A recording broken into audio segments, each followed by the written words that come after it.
Hey there, folks. Good morning. Welcome to Advisory. I hope you guys are all doing well. We're almost to the end. We've got about 7 more days, including this one, until we are done for the summer, which is very exciting. I hope everything is going well and that you're not too stressed about exams or homework or anything like that. To give you a break from all the academic stuff, we are going to continue our conversation today about financial literacy, and specifically, we're going to be talking about employment and compensation. Employment, of course, is how you are employed. Who do you work for? How many hours a week do you work? Is it part-time, full-time?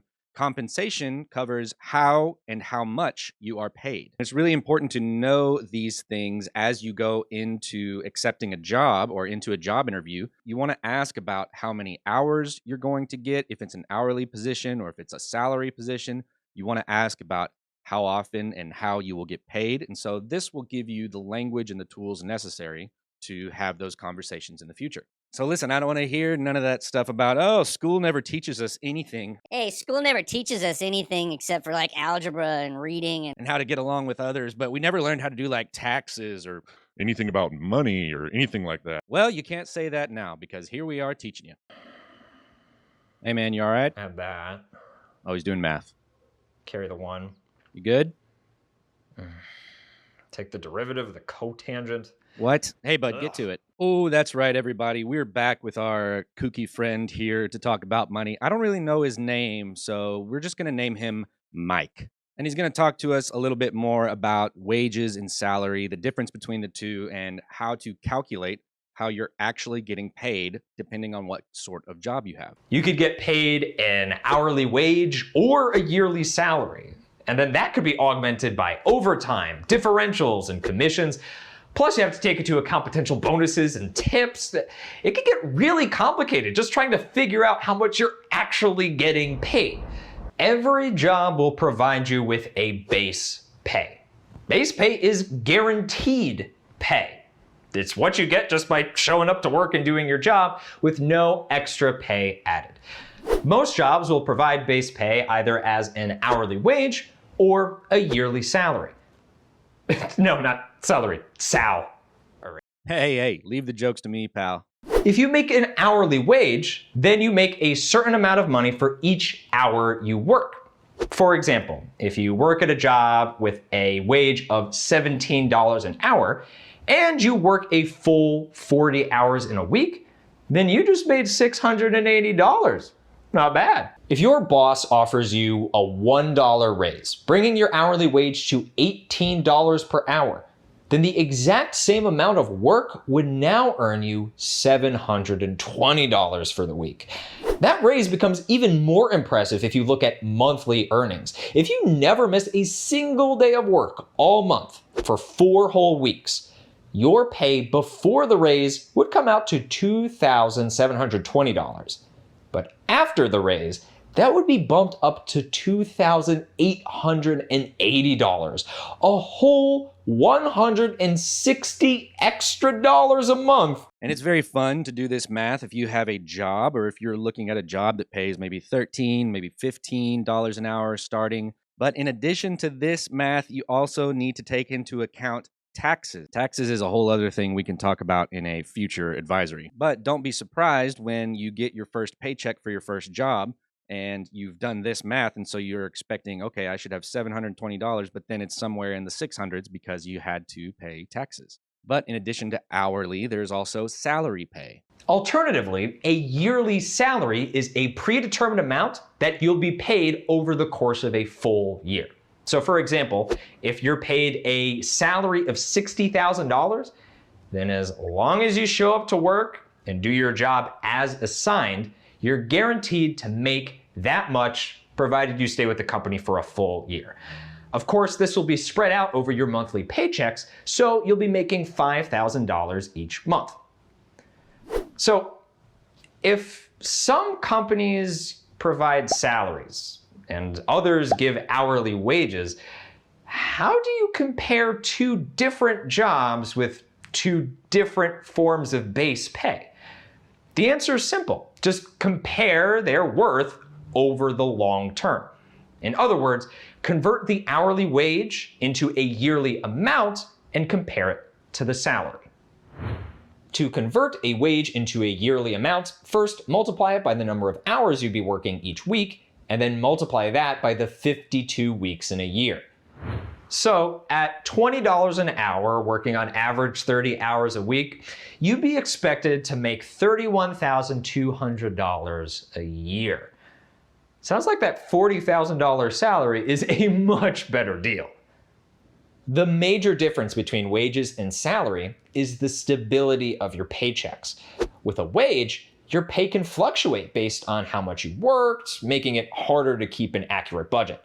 But on a salary, your pay is equally distributed to each month, so your paychecks are a lot more predictable. I will also add a big difference between wage, hourly wage, and salary is that with hourly wage, your time is worth exactly what it says your time is worth, meaning that you clock in for these amount of hours, you get that much hours worth of money. With a salaried position, you don't get paid by the hour, and so there is potential for your time to be kind of worth less if you decide to work extra hours. If you work extra hours with a wage, then you get overtime. A common way people make more money on top of their base pay is by working overtime. According to the Fair Labor Standards Act, or FLSA, if you work more than 40 hours in a week in most jobs, that time over 40 hours has to be compensated at least 1.5 times your base pay. Let's say you earn $14 an hour, but if you stayed to work late a few days and ended up clocking 43 hours one week, those extra 3 hours wouldn't be paid your usual hourly amount. The 3 overtime hours would be paid as time and a half. So you'd be compensated for your overtime hours at a rate of $21 per hour. So that would feel pretty nice. That overtime, that time and a half, they call it, where instead of $14 an hour, you're making 14 plus half of 14, which is 21 for every hour that you work over. With a salaried position, it is very rare that you get any sort of overtime because your time is already accounted for in your yearly salary. For instance, your teachers get paid a yearly salary, and no matter how many extra hours they put in, maybe doing grades at home or staying late to get lesson plans done, they do not get compensated for that extra amount of time. Do we, teachers? No, we do not. So that's something to take into consideration whenever choosing a job based on compensation styles. In some workplaces, it's not up to the employers to give rewards. Rather, it's the customers that can reward employees for providing good service. We call these rewards tips. Most service workers, like waiters, accept tips, as well as some others you may not expect, like hairstylists. So those are the different forms of compensation. Those are the different ways that you can get paid. It's very important to know before going into a job what the terms of your payment are. But there's other things to look out for in a job that don't necessarily have to do with direct payment, which our boy Mike here is going to talk about next. Which do you prefer? Money Yep. or free time? Oh, I answered too early. What if I asked you to choose between stability and flexibility? These may seem like pretty philosophical questions, but they're important things to consider when you're looking for a job. You may find yourself better suited for full-time employment, part-time employment, or contract work. In this video, we're going to go over all the differences between these types of employment, as well as their advantages and disadvantages. Let's get into it. Hey man, whose credit card did you steal? That little robot stole a credit card. Hey, get out of my wallet, man.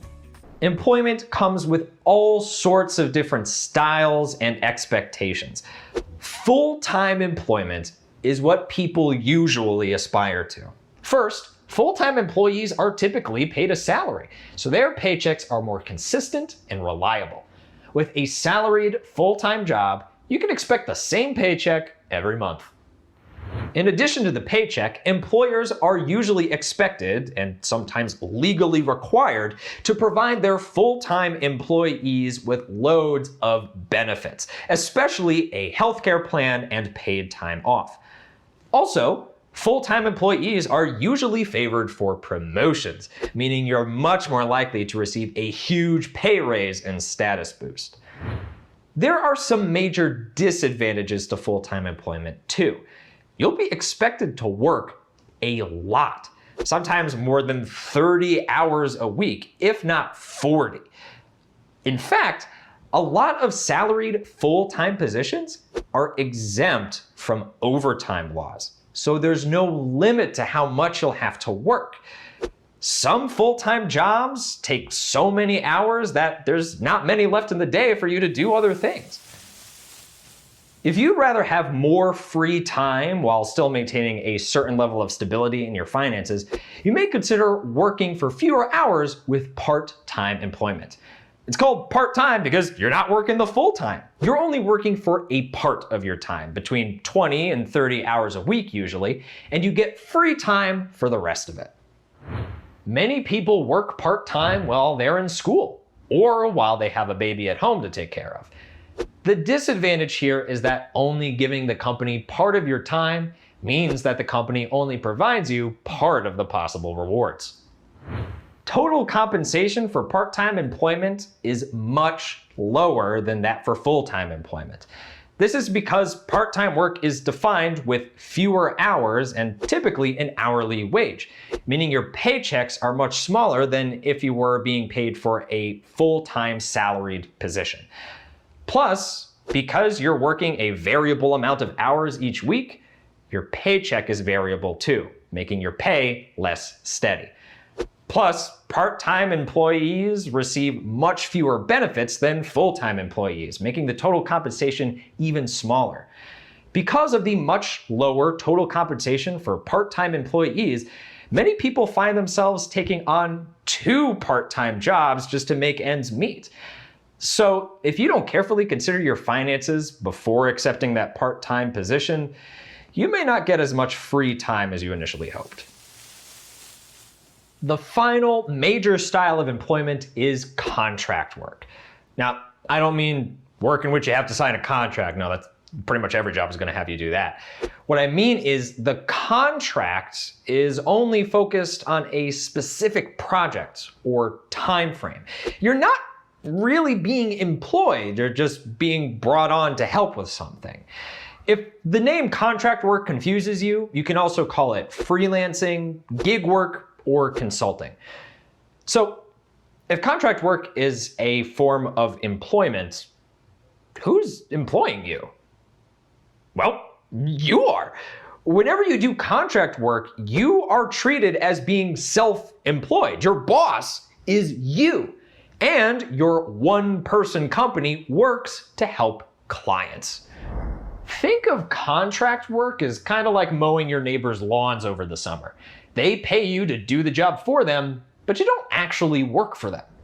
Since freelancers don't have to follow an employer's rules, they are free to choose their own working environment, as long as it allows them to complete the job that they were paid to do. If the job doesn't require you to be working when other people are, you could choose to do your work in the dead of night. You might want to do your work while sipping lattes in a coffee shop, from your own couch with a furry coworker, or even while chilling at the beach. You choose your own workplace rules, as long as they allow you to complete the job as expected. I know, this may sound like a dream job, but there are significant downsides to working freelance, and it all stems from the fact that you are technically self-employed. To start, contract workers don't get many, if any, benefits because your employer pays for those, and that's you. Second, one of the major benefits to full-time or part-time employment is that you're eligible for unemployment insurance if you lose your job. When working as a freelancer though, if a client isn't happy with your work and fires you, you're technically not unemployed because you're still working for yourself. You don't get unemployment insurance, you just have to find another client, and fast. Finally, another major benefit of working full-time or part-time is that your employer will automatically withhold money for you to pay your taxes with each paycheck, so you don't have to worry about it. With contract work though, all that responsibility falls squarely on your shoulders.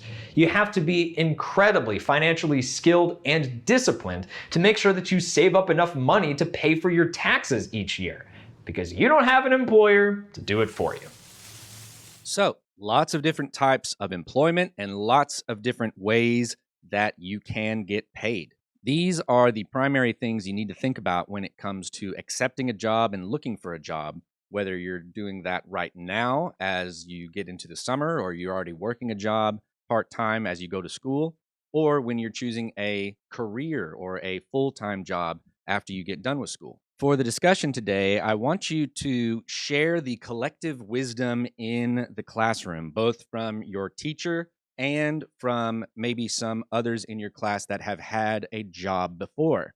So the first two questions are to ask your teacher. And teachers, I want you to share your infinite wisdom. What is their experience with types of employment like hourly or contract work other than salary? And what is their opinion on which is better, or the pros and cons of each of them? I also want you to ask them what is their experience with hourly work, and did they ever work at a job that maybe had overtime, tips, or other form of compensation? What was that like? And then ask your fellow students if any students in the room have had a job or even have heard about another like friend who has a job and what they do. What is that pay structure like, and what are the advantages or disadvantages of the job that you've had? If you currently have a job or have had a job, I also want you to share how you balance your work life and your school life and your personal life.